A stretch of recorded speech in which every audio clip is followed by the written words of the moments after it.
Guys welcome to my YouTube channel truly knowledge. आज मैं बात करने वाली हूँ सोशल साइंस का झारखंड बोर्ड का क्वेश्चन क्लास 9th का इंपॉर्टेंट क्वेश्चन ऑब्जेक्टिव टाइप का जो आपके एग्जाम में आ सकते हैं। तो चलिए इस वीडियो को लेट ना करते हुए मैं आगे बढ़ती हूँ। सबसे पहला क्वेश्चन है हमारा, साम्यवादी विचार के संस्थापक कौन थे?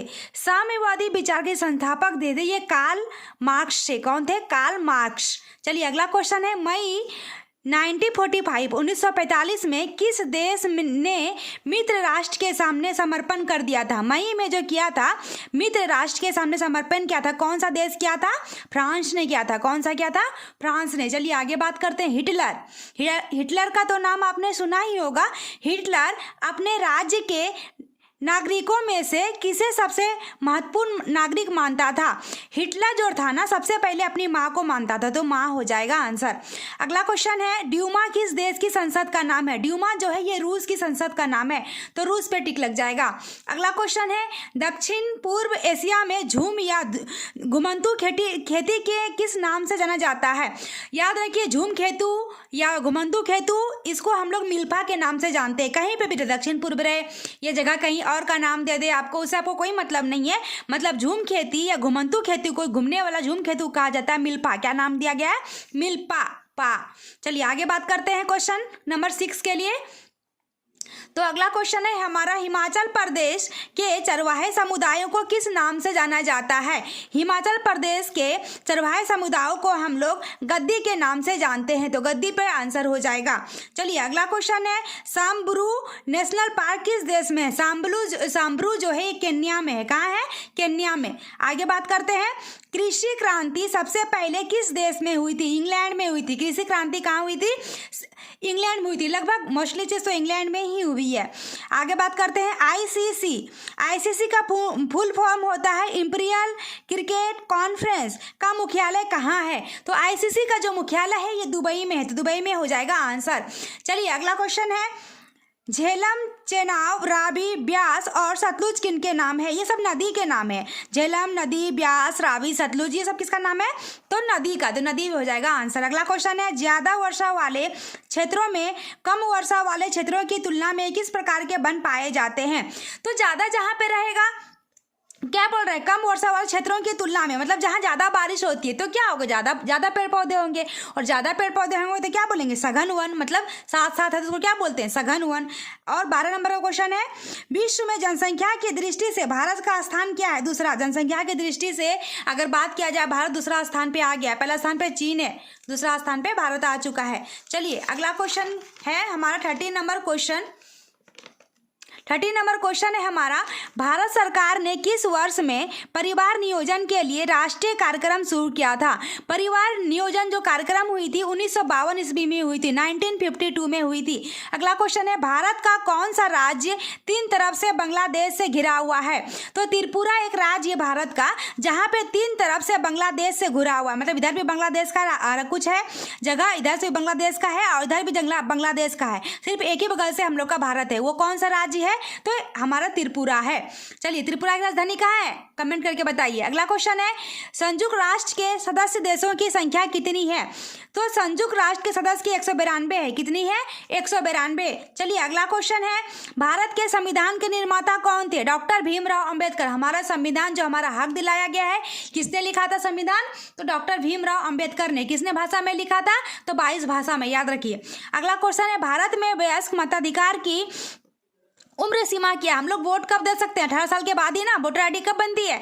तो 18 वर्ष। अगला क्वेश्चन है, भारत में न्यायिक प्रशासन को कौन सा नियंत्रित करता है? तो सर्वोच्च न्यायालय। कौन नियंत्रित करता है? सर्वोच्च न्यायालय। अगला क्वेश्चन है, भारत के राष्ट्रपति को कौन सलाह एवं मंत्रा देता है? राष्ट्रपति को कौन सलाह देता है? प्रधानमंत्री। कौन देता है? प्रधानमंत्री देता है, राष्ट्रपति को सलाह देता है। अगला क्वेश्चन है, संविधान के द्वारा भारत के प्रत्येक नागरिकों को कितने प्रकार के मौलिक अधिकार प्राप्त किए गए हैं? 6 प्रकार के। पहले 7 प्रकार का था, जो 7वां अधिकार था वो संपत्ति का अधिकार था, लेकिन वो अधिकार अभी हटा दिया गया है, तो सिर्फ और सिर्फ 6 अधिकार है हमारे पास मौलिक, तो आंसर हो जाएगा 6। अभी के हिसाब से देखा जाए तो आंसर 6 ही है। अगला क्वेश्चन है, भारत की संपूर्ण जनसंख्या का लगभग कितना प्रतिशत भाग ग्रामीण क्षेत्रों में निवास करता है? तो ग्रामीण में जो रहते हैं 75%, 75% रहते हैं लोग। अगला क्वेश्चन है, एक वर्ष में किसी भूमि पर एक से ज्यादा फसल पैदा करने वाले को क्या कहा जाता है? तो एक से ज्यादा फसल जहाँ पे हम लोग पैदा करते हैं उसको बोलते हैं बहुविध फसल प्रणाली। अगला क्वेश्चन है, आर्थिक विकास की दृष्टि से कौन सर्वाधिक महत्वपूर्ण है? तो मानवीय पूंजी। कौन है? मानवीय पूंजी। चलिए अगला क्वेश्चन है 24 नंबर क्वेश्चन की ओर बढ़ते हैं हम लोग। तो 24 नंबर क्वेश्चन में आ जाएगा, सिंचाई और हरित क्रांति के प्रसार से किस क्षेत्र में बेरोजगार के अनेक अवसर सूचित हुए हैं? कृषि। कौन सा हुआ है? कृषि। बेरोजगार से कौन सा अवसर आता है? कृषि। चलिए अगला क्वेश्चन है, भारत में किस प्रधानमंत्री के द्वारा 1968 में, याद रखिए कब, 1968 में गेहूं क्रांति शीर्षक से एक विशेष डाक टिकट जारी किया गया था? इंदिरा गांधी ने किया था। तो इंदिरा गांधी जब प्रधानमंत्री बनी थी 1968 के लगभग, तभी गेहूं क्रांति शीर्षक के नाम से एक विशेष डाक टिकट जो हम लोग टिकट लेते हैं ना डाकघर से, तो वही डाक टिकट एक जारी हुआ था। किसके नाम से? तो गेहूं क्रांति के नाम से। किसने जारी किया था? इंदिरा गांधी। इंदिरा गांधी कब प्रधानमंत्री थी? 1968 ईस्वी के लगभग। ठीक है, अगला क्वेश्चन है, अकाल के दौरान बड़े पैमाने पर क्या होता है? क्या होता है? लोग मरते हैं ना, अधिक लोगों की मृत्यु होती है। अगला क्वेश्चन है, फ्रांस की क्रांति कब शुरू हुई थी? फ्रांस की क्रांति 14 जुलाई 1779 ईस्वी को हुई थी। 1789 को हुई थी। अगला क्वेश्चन है, टाइट क्या है? टाइट क्या है? धार्मिक कर। क्या है? धार्मिक कर है, कर लेते हैं लोग टाइट के नाम से। अगला क्वेश्चन है, समाजवादी विचारधारा के प्रवर्तक कौन थे?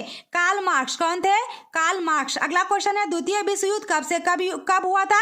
1939 से लेकर 1945 ईस्वी तक द्वितीय विश्व युद्ध हुआ था। अगला क्वेश्चन है, जम्मू कश्मीर के चरवाहों को क्या कहा जाता है? तो जम्मू कश्मीर के चरवाहों को क्या कहा जाता है? गुर्जर बकरवाल। क्या कहा जाता है? गुर्जर बकरवाल कहा जाता है। चलिए आगे क्वेश्चन है हमारा, कैप्टन स्विंग कौन था? काल्पनिक नाम, कोई नहीं था, काल्पनिक नाम है ये। अगला क्वेश्चन है, किस देश ने क्रिकेटर का आविष्कार किया? इंग्लैंड ने। इंग्लैंड में ही क्रिकेट की शुरुआत हुई थी। चलिए अगला क्वेश्चन है, हिटलर कौन था? हिटलर कौन था? अभी हिटलर के बारे में मैंने बताया ना। हिटलर कौन था? जर्मनी का तानाशाह शासक था। हिटलर कौन था? जर्मनी का तानाशाह शासक था। अगला क्वेश्चन है, एक स्थलीय भाग जो 3 ओर से समुद्र से घिरा, उसे क्या कहते हैं? 3 बगल समुद्र रहे तो उसको क्या बोलते हैं? प्रायद्वीप बोला जाता है, प्रायद्वीप। अगला क्वेश्चन है 36 नंबर क्वेश्चन है हमारा। चलिए अगला क्वेश्चन है, रबड़ का संबंध किस प्रकार की वनस्पति से है? रबड़ है हमारा उष्णकटिबंधीय वर्षावन से है। अगला क्वेश्चन है, भारत का सबसे पूर्वी देशांतर कौन सा है? तो कौन सा है सबसे पूर्वी देशांतर? कौन है? 97 डिग्री 25 पूर्व है, 97 डिग्री 25। भारत का संविधान कब बना? 26 नवंबर 1949 ईस्वी को बना था। 26 नवंबर 1949 को हमारा संविधान बना था। लोकसभा के में अनुसूचित जनजातियों के लिए कितने सीटें आरक्षित है? लोकसभा में अनुसूचित जनजाति के लिए याद रखिए 41 सीट होते हैं, तो 41 हो जाएगा आंसर। एक स्टोरी है हमारे बुक में 9th क्लास में, पालमपुर में लोग कैसे खेती करते हैं, कैसे जीते हैं, उसकी स्टोरी है। तो वो पालमपुर का मुख्य सिंचाई का स्रोत क्या है वहां पे? तो नलकूप है। नलकूप से लोग सिंचाई करते हैं पालमपुर गांव में। अगला क्वेश्चन है, हरित क्रांति क्या है? कृषि में विकास है। हरित क्रांति क्या है? कृषि में विकास है। अगला क्वेश्चन है, पालमपुर में खेती पर कितने प्रकार के कार्य किए जाते हैं? 2 प्रकार के पालमपुर में कार्य किए जाते हैं। अगला क्वेश्चन है, एक देश की श्रम शक्ति क्या है? तो एक देश की श्रम शक्ति जो है 15 साल से स्टार्ट होती है, 59 वर्ष तक चलती है, 15 से 59 वर्ष तक। अगला क्वेश्चन है, MGNREGA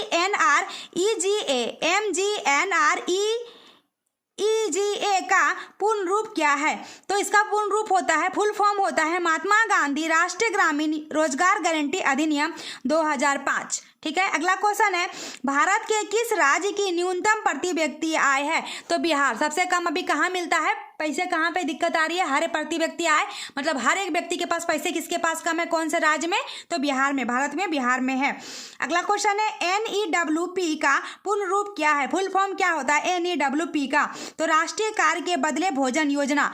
राष्ट्रीय कार्य के बदले भोजन योजना होता है इसका फुल फॉर्म। चलिए 46 नंबर क्वेश्चन हो गया। अगला क्वेश्चन बात करते हैं 47 नंबर क्वेश्चन की ओर। खाद्य सुरक्षा से आप क्या समझते हैं? खदान उपलब्धता। क्या समझते हैं हम लोग? खदान उपलब्धता। अगला क्वेश्चन है नेपोलियन बोनापार्ट कौन था? फ्रांस का सम्राट था। नेपोलियन बोनापार्ट कौन था? फ्रांस का सम्राट था, राजा था। अगला क्वेश्चन है 1917 में जारशाही के पतन की घटना को क्या कहते हैं? तो अक्टूबर क्रांति कहते हैं। क्या कहते हैं? अक्टूबर क्रांति कहते हैं। अगला क्वेश्चन है लेनिन कौन था? तो लेनिन जो था बेल्शेविक पार्टी का नेता था। कौन था? बोल्शेविक पार्टी का नेता था। अगला क्वेश्चन है भारतीय वन सेवा की स्थापना कब हुई थी? 1864 ईस्वी में हुई थी। बाबर कौन थे? सॉरी, बाबर कौन थे? तो बाबर किसे कहते हैं? बाबर जो है हमारा, ये हमारा क्या हो गया? हिस्ट्री क्वेश्चन है यहाँ पे। भाबर नहीं, सॉरी मैंने मिस्टेक किया। भाबर, भूम्याका बोर। भाबर किसे कहते हैं? तो भाबर जो कहते हैं हम लोग पहाड़ी क्षेत्रों में सूखे जंगल का इलाका, पहाड़ी क्षेत्र में जो सूखा जंगल होता है उसे भाबर कहते हैं। बाबर अलग चीज है। चलिए अगला क्वेश्चन है कॉमन्स किसे कहते हैं? कॉमन्स जो मतलब होता है साझा जमीन, जो हम लोग का जमीन कॉमन रहता है, सबके पास जमीन होती है उसको साझा जमीन, एक साथ जमीन वाले को बोलते हैं कॉमन्स। तो चलिए अगला क्वेश्चन है क्रिकेट पिच की लंबाई कितनी होती है? ये तो आप लोग को पता होगा, 22 गज। अगला क्वेश्चन है भारत में स्वदेशी आंदोलन कब हुआ था? 1905 ईस्वी को। अगला क्वेश्चन है गोवा के दक्षिण में स्थित पश्चिमी तटीय पट्टी कौन है? कन्नड़ है। कौन है? कन्नड़ है। अगला क्वेश्चन है नर्मदा नदी का उद्गम कहाँ से है? तो नर्मदा नदी याद रखिए कहां से निकलती है? अमरकंटक से निकलती है। अगला क्वेश्चन है सिनकोना के वृक्ष कितनी वर्षा वाले क्षेत्र में पाए जाते हैं? तो 100 सेंटीमीटर अगर जहां बारिश होती है वहां पे ही सिनकोना का पेड़ लग सकता है। सिनकोना बहुत अच्छे फायदेमंद होते हैं, इससे ना हम लोग का मेडिसिन भी बनता है, दवाई भी बनती है। जो हम लोग का मलेरिया होता है ना, सिनकोना की छाल से भी मलेरिया ठीक हो सकता है। तो वही सिनकोना का पेड़ कहाँ कितने हम लोग का वर्षा चाहिए? तो 100 सेंटीमीटर चाहिए। अगला क्वेश्चन है झारखंड देश का कितना प्रतिशत अबरक उत्पादन करता है? झारखंड देश का मतलब भारत देश का कितना प्रतिशत हम लोग का अबरक झारखंड राज्य हम लोग का उत्पाद कर पाता है? तो 80%। मतलब झारखंड में क्या है? अबरक बहुत ज़्यादा है, मतलब 80%। कहाँ है अबरक? कोडरमा में। चलिए आगे बात करते हैं 61 नंबर क्वेश्चन। फिर पालमपुर से आ गया, पालमपुर स्टोरी से। पालमपुर के निकटतम बड़े गांव का नाम, मतलब पालमपुर के पास वाले जो सबसे बड़ा गांव है उसका नाम क्या है? शाहपुर। क्या नाम है? शाहपुर। अगला क्वेश्चन है खरीफ फसल किस मौसम में होता है? तो खरीफ फसल जो होता है बरसात के मौसम में होता है, तो वर्षा ऋतु हो जाएगा आंसर। अगला क्वेश्चन है NSSO का पूरा नाम क्या है? तो NSSO का पूरा फुल फॉर्म जो होता है राष्ट्रीय प्रतिदर्श सर्वेक्षण संगठन होता है। अगला क्वेश्चन है निर्धनता रेखा का निर्धारण करने की कितनी विधियां हैं? 2 विधियां हैं। अगला क्वेश्चन है रूसी बोल्शेविक पार्टी का नेता कौन था? लेनिन था। कौन था? लेनिन। अगला क्वेश्चन नाजी यूथ लीग की स्थापना कब हुई थी? 1922 ईस्वी में हुई थी। चलिए अगला क्वेश्चन है इंपीरियल फॉरेस्ट रिसर्च इंस्टीट्यूट कब स्थापित किया गया था? 1906 ईस्वी में किया गया था। अच्छे से याद कर लिए, ईस्वी जल्दी अच्छे से याद नहीं रहता है। अगला क्वेश्चन है वाटरलू में नेपोलियन की हार किस वर्ष हुई थी? तो नेपोलियन की जो हार हुई थी वाटरलू में 1815 ईस्वी को हुई थी। अगला क्वेश्चन है किस वर्ष फ्रांस का संविधान बनाया गया था? अभी हमने बताया कि भारत का संविधान कब बना था, अभी अब फ्रांस की बात आ गई। तो फ्रांस का संविधान किसने कब बना था? 1791 ईस्वी में। अगला क्वेश्चन है हिटलर का प्रचार मंत्री कौन था? तो हिटलर कौन था? प्रचार मंत्री हिटलर का गेयोबल्स था। कौन था? गेयोबल्स था। अगला क्वेश्चन है 19वीं सदी का एक धर्म सुधार आंदोलन कौन था? तो ब्रह्म समाज था। कौन था? ब्रह्म समाज। चलिए आगे बढ़ते हैं 72 नंबर क्वेश्चन की तरफ। तो अगला क्वेश्चन है हमारा 2 हेक्टेयर से अधिक भूमि पर कृषि करने वाले कितने परिवार पालमपुर में हैं? तो 60 परिवार हैं। तो 60 परिवार हो जाएगा आंसर। अगला क्वेश्चन है फसल काटने वाली मशीन का आविष्कार कब हुआ था? तो 1831 ईस्वी में हुआ था। चलिए आगे बढ़ते हैं क्रिकेट कानून कब लिखे गए थे? 1774 ईस्वी में लिखे गए थे। अगला क्वेश्चन है कौन सी नदी नेपाल में हिमालय से निकलती है? हिमालय से निकलती है कोसी, और कोसी को क्या बोला जाता है? बिहार का शोक नदी, क्योंकि बिहार डूब जाता है। कोसी का जब पानी आता है बिहार में तो बिहार डूब जाता है, लोग दुख रहता है, सारे फसल नष्ट हो जाते हैं। इसीलिए बिहार को अगर बोला जाए किस नदी को बिहार का शोक नदी कहा जाता है तो वही कोसी। और कोसी कहाँ से निकलती है? नेपाल में हिमालय से निकलती है। ठीक है। अगला क्वेश्चन है एल नीनो क्या है? एल नीनो क्या है? गर्म समुद्री जलधारा है। अगला क्वेश्चन है कौन सी रेखा भारत को लगभग 2 बराबर भागों में बांटती है? कर्क रेखा।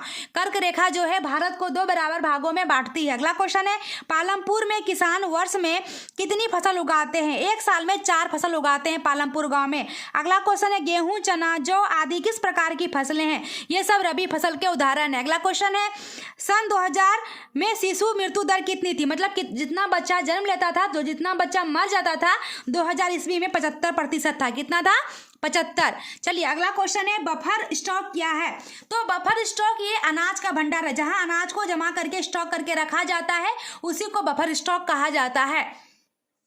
अगला क्वेश्चन है स्लीपर कहाँ लगाए जाते हैं? स्लीपर हमेशा रेल के डिब्बों में लगाए जाते हैं। अगला क्वेश्चन है जम्मू कश्मीर के चरवाहों को क्या कहा जाता है? ये मैंने रिपीट कर दिया, तो गुर्जर बकरवाल। क्या कहा जाता है? गुर्जर बकरवाल। चलिए आगे बढ़ते हैं क्वेश्चन की तरफ। 84 नंबर क्वेश्चन है हमारा कैप्टन स्विंग कौन था? तो ये भी रिपीटेड हो गया है, एक दो क्वेश्चन शायद रिपीट हो गया है। तो कैप्टन स्विंग कौन था? ये भी कोई नहीं था, काल्पनिक नाम था। चलिए अगला क्वेश्चन है भारत देश में कुल कितने राज्य हैं? भारत में जो है हमारा 29 राज्य है। अगला क्वेश्चन है भारत में हिमालय की सर्वाधिक ऊंची चोटी का क्या नाम है? कंचनजंगा। क्या नाम है? कंचनजंगा। चलिए आगे बढ़ते हैं क्वेश्चन की तरफ। सारे खारे पानी का जल जो भारत में स्थित है कहाँ है? खारे पानी का जल कहाँ है? चिल्का झील। कहाँ है? चिल्का झील। अगला क्वेश्चन है किन पवनों के कारण मालाबार तट पर वर्षा होती है? तो दक्षिण पश्चिमी मानसून के कारण मालाबार तट पे जो होती है वर्षा होती है। अगला क्वेश्चन है भारत में जिम कार्बेल नेशनल पार्क कहाँ है? तो उत्तराखंड में है। कहाँ है? उत्तराखंड में है। अगला क्वेश्चन है भारत में किन क्षेत्रों में प्रवासी पक्षी पाए जाते हैं? आर्द्र भूमि में पाए जाते हैं। अगला क्वेश्चन है भारत में किस वर्ष वन्य जीवन संरक्षण अधिनियम लागू हुआ था? 1972 ईस्वी में हुआ था। अगला क्वेश्चन है भारत में कितने प्रकार की ऋतु होती है? भारत में 4 प्रकार की होती है। अगला क्वेश्चन है वीटो शब्द का क्या अर्थ है? तो वीटो शब्द का जो अर्थ है किसी कानून को अकेले रोकना। किसी भी कानून को अगर हम लोग अकेले रोक सकते हैं उसी को वीटो कहा जाता है।